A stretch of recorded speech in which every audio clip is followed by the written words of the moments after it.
E caminhando por entre a cidade, ele observa que as crianças que estão nascendo ali dentro de Jerusalém, que deveria ter a sua língua materna, né? A língua judaica, ele observa que essas crianças falam uma língua diferente da língua judaica. E ele percebe então que novamente os sacerdotes, o povo, os levitas, estavam se casando com mulheres estrangeiras. E não só ali, mas em boa parte da cidade de Jerusalém. E comprometendo assim o que Deus tinha, o que Deus queria fazer entre eles. Não em si por se casar com uma pessoa que não fosse da sua etnia, mas o grande problema ali era que essas mulheres, elas eram idólatras. Elas cultuavam os seus deuses de pau, de pedra. E Deus queria fazer em Israel não só uma linhagem pura no sentido espiritual, né? Aqui não é o sentido de físico, né? Mas no sentido espiritual. Deus queria o povo falando uma só língua, a língua do Espírito, porque não há como ter uma vida com Deus se nós falarmos uma língua diferente da língua que Ele nos dá.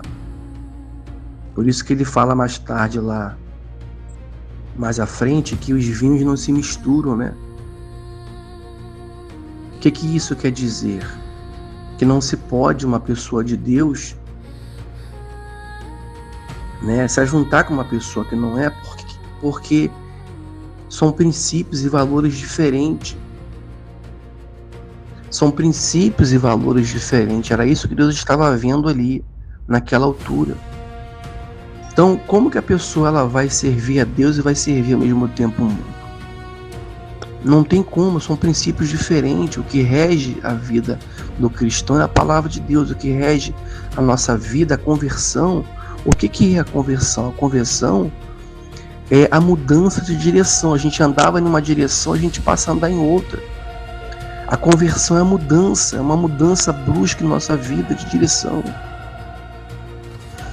E aquela vida velha, ela fica para trás, porque não faz mais parte da nossa vida. E como que o povo de Deus aqui estava querendo andar, não no sentido de andar junto, mas no sentido de convivência, né? Como é que seria? Imagina, né? A gente vê lá mais na frente, a gente vê lá em, acho que é Romanos, se não me falha a memória, ou Hebreus, né? Que o autor do texto, ele fala, como é que pode estar dentro do templo do Senhor, né? O templo do Senhor e a imagem de Baal. Imagina o templo de Deus e dentro do templo uma imagem de um Deus de pau de pedra, estranho. Não pode. E Jesus fala, pode haver comunhão entre a luz e as trevas. Jesus fala, né? Pode haver comunhão entre luz e trevas. É. De uma forma muito sábia, Jesus ele coloca isso também falando, né? Não se pode servir a dois senhores, né? Não se pode servir a dois senhores. Então, quem estava sendo o senhor daquele povo ali, mesmo com tudo que aconteceu de ruim, e logo depois a restauração do povo, a misericórdia de Deus, o povo estava novamente servindo a dois senhores, ou se afastando da linguagem pura, santa, né? Não linguagem de etnia, repito, mas aqui espiritual, aqui a visão é espiritual.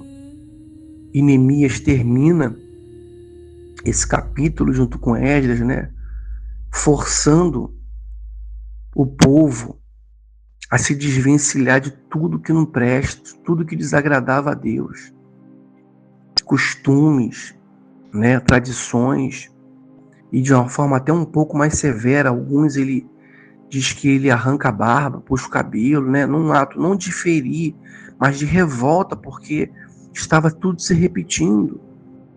E Deus nos tirou da vida velha, não é para a gente voltar novamente para aquela vida velha. Às vezes Deus dá um salavanco na gente, como Neemias fez aqui, para a gente entender que a vida velha passou, nós somos uma nova criatura.